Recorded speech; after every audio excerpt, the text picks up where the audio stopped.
Tseng and his father were walking in the mountains. Suddenly, his son falls, hurts himself and screams, "Ah!" To his surprise, he hears a voice repeating, "Somewhere in the mountains." "Ah!" Curious, he yells, "Who are you?" He raises answers, "Who are you?" He looks at his father and asks, "What's going on?" The father smiles and says, "My son, pay attention." And he screams to the mountains. "I admire you," the voice answers. "I admire you." Again the man screams. "You are a champion," the voice answers. "You are a champion," the boy is surprised, but does not understand. Then the father explained. People call this ego, the really is life. It gives you back everything you say or do. Our life is simply a fraction of our reactions. Life will give you back everything you have given to it.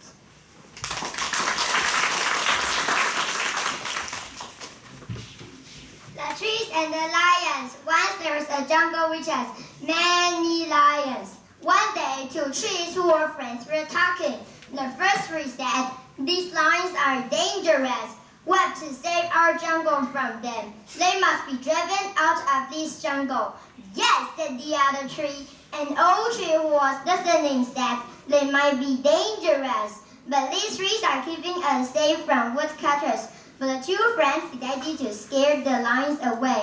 "We will scare the lions away. They will be so scared they will leave this jungle." "Don't do that," shouted the wise tree. But the two friends didn't listen. They began moving in the wind and making eerie noises.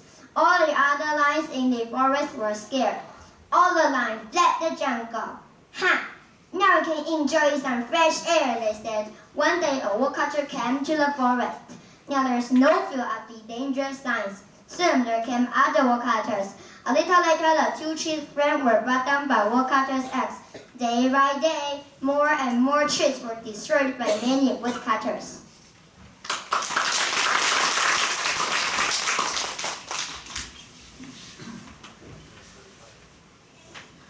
Once upon a time, there was a fisherman in a village near the sea. One day, the fisherman set out in a small boat. After he got to a good place for fishing, he threw a long rope with many hooks into the water. Then, when the hooks came out of the water, he was surprised. The hooks were holding some golden chains. When he pulled them, more and more golden chains came out. Soon, there was a large pile of golden chains in his boat. "I shall be very rich, see," he said to himself. "With money, I shall buy some new boats and some new nets. I shall build a house. I shall be the richest man in the world." He went on pulling. He felt so happy that he did not notice what was happening to his boat. It began to sink.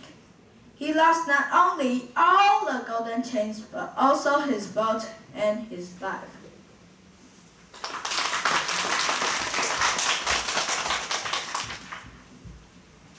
There once was a lion who was too lazy to hunt for his food. He pretended to be very sick and told all the animals that he was soon to die. "Please," he said, "come and visit me in my cave and bid me goodbye." The lion looked so weak and helpless the animals are sorry for him. One by one the visitors came.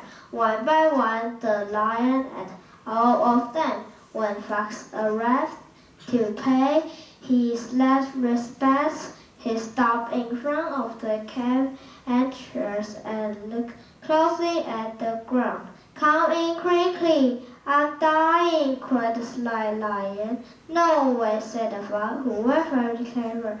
"You will not have me for a visitor. I see many hoopers go into your cave, but none are coming out."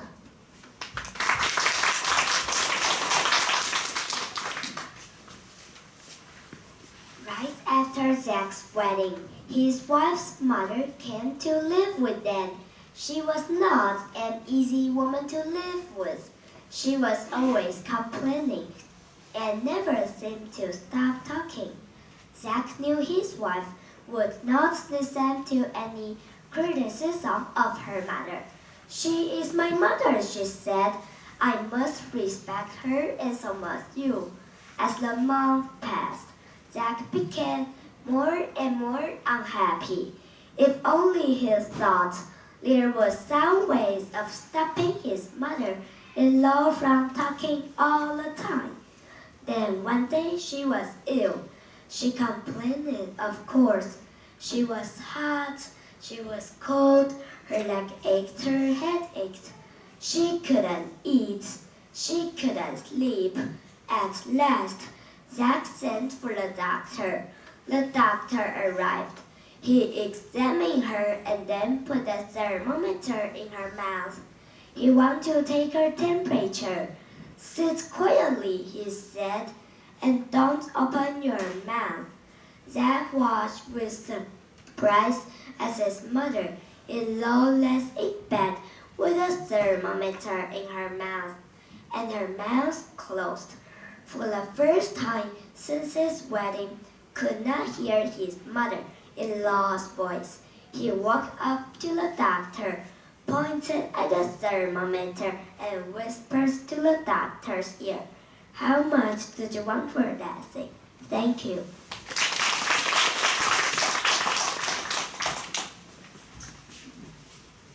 A crocodile snatches a young boy from a riverbank. His mother pleads with the crocodile to return him, to which the crocodile replied that he will only return the boy safely if the mother can guess correctly whether or not he will indeed return the boy.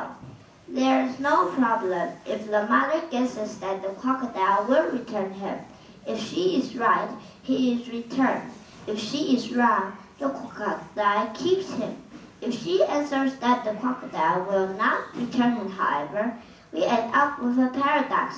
If she is right and the crocodile never intended to return her child, and the crocodile has to return him, but in doing so, breaks his word and contradicts the mother's answer. On the other hand, if she is wrong and the crocodile actually did intend to return the boy, the crocodile must then keep him, even though he intended not to, thereby also breaking his word. The crocodile paradox is such an ancient and enduring logic problem that in the Middle Ages, the word crocodile came to be used to refer to any similarly brain-twisting dilemma where you admit something that's later used against you, while crocodility is an equally ancient word for it captures or fallacious reasoning. Thank you.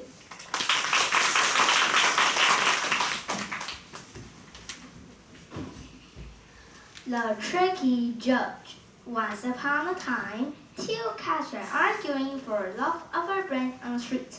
The monkey sitting on the branch of the tree saw them. That loaf of bread looks good. I could eat it myself, he thought. He jumps down from the tree.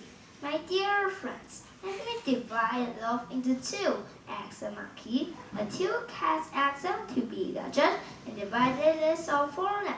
The tricky monkey broke the bread into two pieces, but the one piece was a little bigger than the other. Oh no, I will take a little bite of this bigger piece to make them equal, said the tricky monkey. He took a very big bite from the bigger piece. Uh-oh, now it has become smaller than the other piece. I will have to take a little bite from this piece now, said the tricky monkey. The judge monkey took another bite. The two cats sat in front of the monkey, seeing the bread they found getting smaller and smaller, and the whole loaf was eaten by the monkey. The monkey said, I am sorry. It was very difficult to divide that loaf. I have to go now. And the monkey jumps under the tree and was gone.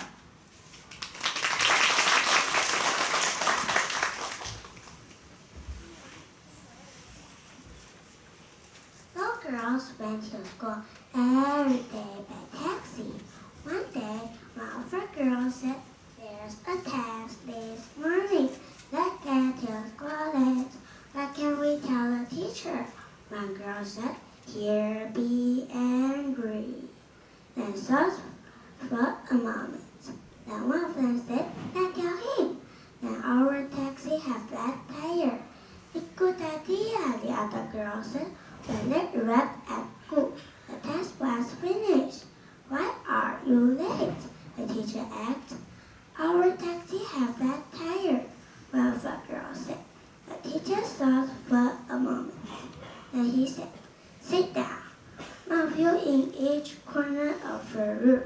Then the teacher said, "Write the answer to the question on each paper. Which tire was flat?" Thank you.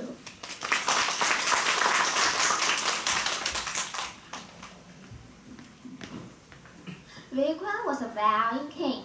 Once, he had to fight against a large army with just a few soldiers, but he was already defeated. He had to run for his life. Vikram took shelter in a forest cave. He was very desperate. His courage had left him. He was blinking, gazing, and sitting up a cave. Suddenly, an interesting scene captured his attention. A small spider was trying to weave a web across the cave ceiling. As the spider crossed, a crowd of web grew and the spider fell down. The spider did not give up. He tried to climb again and again. Finally, the spider said something come onto the web. Vikram began to think. If a small spider can face villains so ready, why should I give up? I will try it all my might till I win. Vikram got on juggle and grabbed his brave soldiers. He formed a large army. He was defeated again. But now he was not get his fight. Vikram again and again formed a large army and finally, after many attempts to beat a large army and regain his kingdom, he had a lesson from a spider.